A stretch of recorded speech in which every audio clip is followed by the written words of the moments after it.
Now to Canada, which is battling its worst wildfire season since records began. A state of emergency is in force in some areas, and the military is helping to evacuate tens of thousands of people from homes at risk.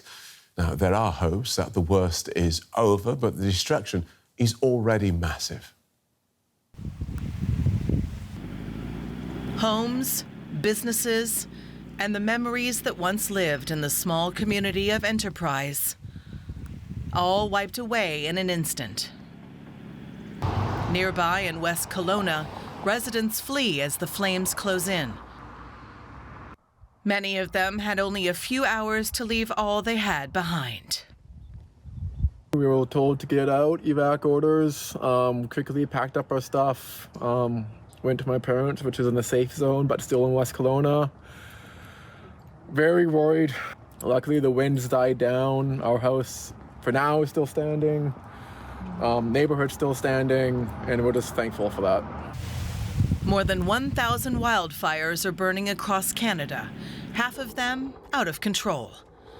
British Columbia and the Northwest Territories, northwest of Toronto, are some of the hardest hit areas. Some 27,000 people are under orders to evacuate. Wildfires are not unusual in Canada, but this is the most destructive fire season on record. Around 15 million hectares of land have been torched this year. That's more than 3 times as much as in 2021. Drought conditions that brought little rain this summer are one factor. Another, rising temperatures, at least in parts of Canada. That's according to scientists with the World Weather Attribution. In a new study, researchers measured how much climate change influenced wildfires that raged in Quebec between January and July. The kind of intensity of fire season that we've seen is twice as likely to occur in the current climate as it would have been without global warming, without human-induced global warming. The study did not include this week's fires, but the authors say there's a general trend. We can expect to keep seeing these conditions that promote wildfires to keep on increasing, becoming more frequent, becoming more severe. Government authorities are warning people to stay indoors in some areas as hazardous smoke blankets the country, traveling as far as the United States. But for many evacuees, it's news of when they can return home that they're desperate for. More on this from Louise Osborne, DW's climate reporter. Welcome, Louise. We just heard that the climate change has increased the intensity of the fires, made them twice as likely to occur. So just talk us through what that means. So what they're talking about actually is what they call fire weather.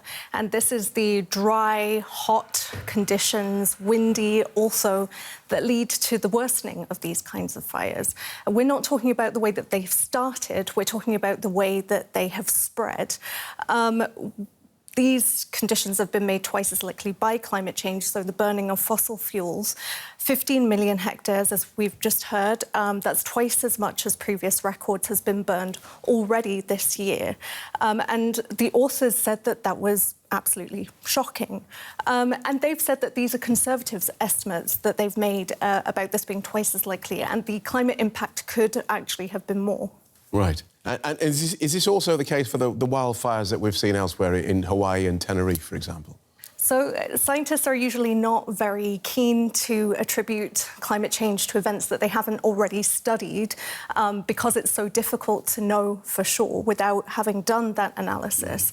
But Frederica Otto, who is one of the founders of World Weather Attribution, which conducted this study, said that it's very likely that climate change has had an impact in Greece and Spain, for example, where we've seen really high temperatures this summer and where we've seen these big fires taking place. Interestingly, though, she said she couldn't say the same about Hawaii, where we've also seen these big fires, just because the data doesn't really exist for this island, and the models that they need to make these attribution studies make it more difficult to look at Hawaii as a case. Okay. Now we know that governments are being sued for their roles in fueling climate change. So could this report have legal or policy implications? I mean, it's hard to know until later on. These kinds of studies have played a role in the case that we saw in the US, Montana, thank you, for example.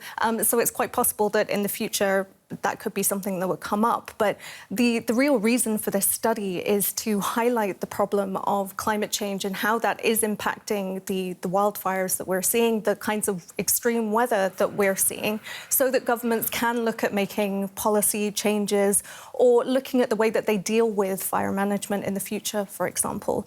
But it's also a case of just connecting people to this issue of climate change and the impact that it's having. Obviously, it's quite an abstract thing unless you have concrete examples, and this study gives a good example of that. Thank you for that. Louise Osborne, DW's climate reporter. Thank you. Now, Germany's Chancellor, Olaf Scholz, was once labelled the climate chancellor, and his government said that fighting climate change was one of its top priorities. But a new review of its policies has found that it is falling short of its promises. Experts are saying that it won't meet its legally binding commitments to cut greenhouse gases to limit the impact of climate change.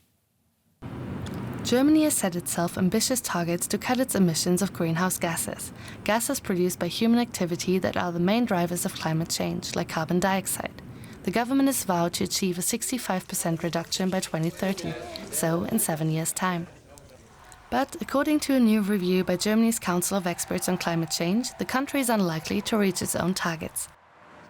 Overall, we have reached the conclusion that there is a gap when it comes to achieving the climate goals. That means that the current climate protection programme does not meet the requirements of such a programme as it is formulated in the law, which is to make it possible to meet those goals. The Council reviewed data on Germany's current greenhouse gas emissions and assessed the impact of the government's plans to reduce them. It concluded that the measures will not be enough and the plans lack a coherent and consistent overall concept. The main problem areas: construction and transport. The experts had already identified these two sectors as some of the most damaging in terms of greenhouse gas production, especially transport. Despite the government's proposed measures to cut emissions, the Council estimates the building sector will exceed its targets by 34 megatons, while the estimate for the transport sector lies between 117 and 191 megatons. The Expert Council is now urging the government to deliver a more concrete plan of action and step up its efforts. One concrete example, it should consider dismantling climate-damaging subsidies in both sectors. And for more, I am joined now by Dr. Brigitte Knopf from the Mercator Research Institute on Global Commons. That's a scientific think tank here in Berlin. And she is also deputy chair of the German Council of Experts on Climate Change, which published that review. Welcome to DW. Thank you for your time. So with this review, are you essentially saying that the German government's climate change policy is not fit for purpose? Yeah, that's right. But I think it's also fair to say that this government has made a huge step, right? They have provided a climate action program quite comprehensively, 130 measures. But the point is, when we really want to reach the 2030 targets, there is still a considerable gap to reach these targets. And what we say is, first of all, we need a monitoring that what the government has proposed can really be reached. But we also say that, of course, this gap has to be closed. So it would be important that the government provides a plan how to close the remaining gap.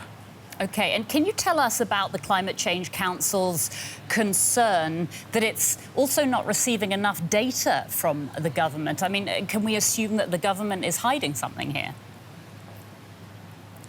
No, definitely not. They are not hiding something. We got about 20 different studies, but the problem is, it's like a huge puzzle, and you get parts of 3 or 4 different puzzles, so they don't fit together. So it was very hard for us to really say whether the numbers that the government provided, because they said, well, this program provides 900 megatons and the remaining gap is 200 megatons. But it's a bit difficult. It was difficult for us to say whether these are really the right numbers. But independent of that, I mean, it's perhaps a little bit technical to say that the data do not fit together. But more important is the problem that there is still this gap. And when we look at the measures, for example, we have a strong focus on in the building sectors for measures that are quite costly. But what is lacking, for example, are economic instruments like stronger carbon pricing and so on. So I think it's important to focus on this gap and probably not too much on the data availability. OK, you just mentioned the building sector there. The Climate Change Council has also criticised the government's progress in the transport sector. But right now, the focus is on the controversial new heating law, isn't it, which is aiming to phase out oil and gas heating. What's the Council's opinion on that? Yeah, exactly. So in both sectors, the building sector and the transport sector, we have a problem. And I think this is very much due to the fact, and this will be seen in many countries, that these measures come closer to the people, right? If you change a power plant, it doesn't matter so much. But if you have to install a new heating, it's very near to the people. Or if you have to switch from a gasoline engine to an electro-mobile car.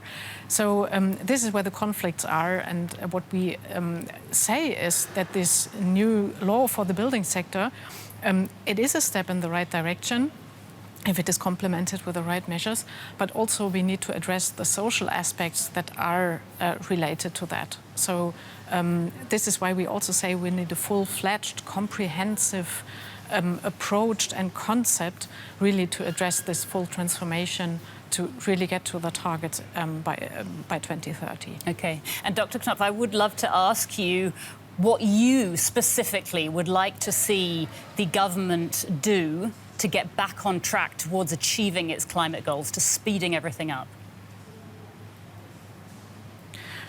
I would say there are 2 to 3 points. So one is certainly, I mean, these are just, let's say, proposals by the governments or intentions. And it's very important to keep track on this, whether they are, these proposed measures are really implemented, right? It's like when your child say, I will clean up my room, you probably should look after that, whether it's really done. So this is one part. The other one on the measures, we say that one option could really be, there is a national emission trading system in Germany for heating and transport with a cap by 2027, and to have this much earlier, to have this cap and to have an additional price signal. And then also the third point is to really have a full public process on that to address also the social conflicts that might arise during this transformation. Dr. Brigitte Knopf from the German Council of Experts on Climate Change, thank you for being so clear in your answers, and thank you for your time and for speaking to us at DW.